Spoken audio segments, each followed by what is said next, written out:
Into the Groove. I'm Andy Rice, and joining me in studios, as she normally does on a Friday, although I rarely receive such a butt whooping as I did during Family Feud today. That was a lot of fun. I'll bet you thought so. That was great. I enjoyed that thoroughly. I haven't done that to you in a long time. That was a spanking. It was.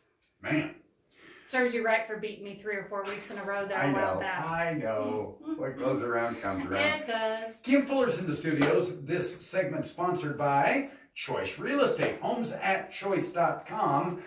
Today we want to talk a little bit about credit score. Is that right? Credit rating? Yeah, that's a very important part. But first, I forgot to call in this morning for Noah Fuller's birthday. I can't believe So Noah Fuller, happy birthday. He'll be 20 on Sunday.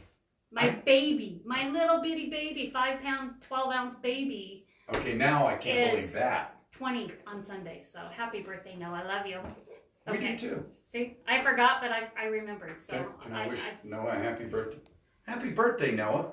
Here's to you, buddy. All right. There we go. All right. Credit scores. What you've really turned in for, not to me gush over my babies. Well, but I have to gush over my babies. All of them are my babies.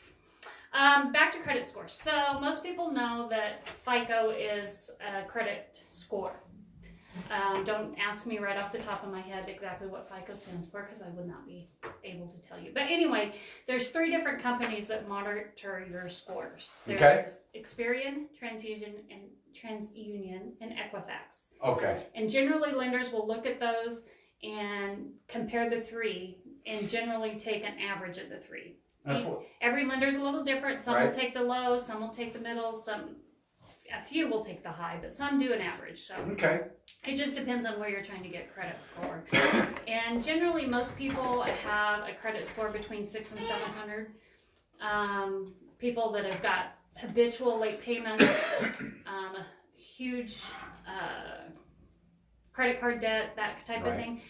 They can drop into the 500s, and I've actually seen some in the 400s. So it's really easy for that credit score to drop pretty rapidly, and it's a lot harder to build it back up. Okay. So it's very wise for people to kind of keep an eye on that and try and keep those late payments to a minimum, because late payments are 35% of the score.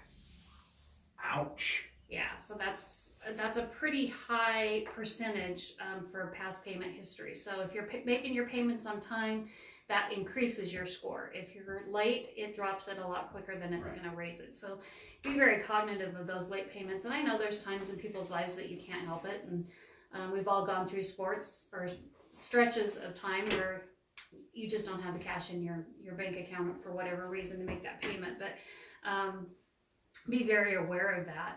A lot of people, well, I don't know how many percentage-wise, but you can have this credit score up to 800 or a little above. I think 850 I think is the top. I've never seen one that high. Right. I've seen some 800s, which is just pretty much impeccable credit.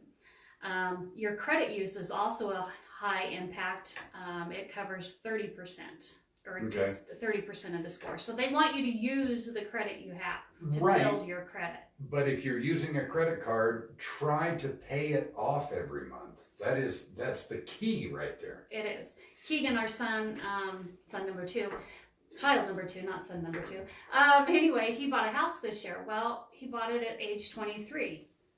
Well, we started him when he was 16 or 17 when we got him a checking account.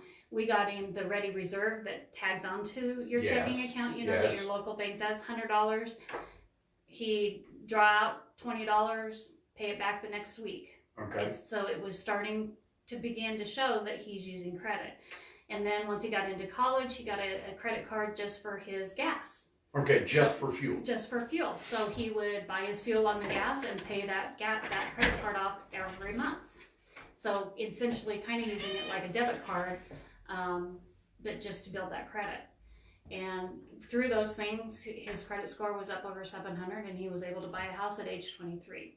Now keep in mind, these things take self-discipline. They do. You have to be able to pass on that pair of shoes or that dinner out or that little bit of snackage or whatever, so that you can pay the credit card off every month. Right, because you don't want to pay that, 18, 19, 20% interest on your gas. I mean, that's Right. like paying 20% more for your gas, and Right. gas is already high enough.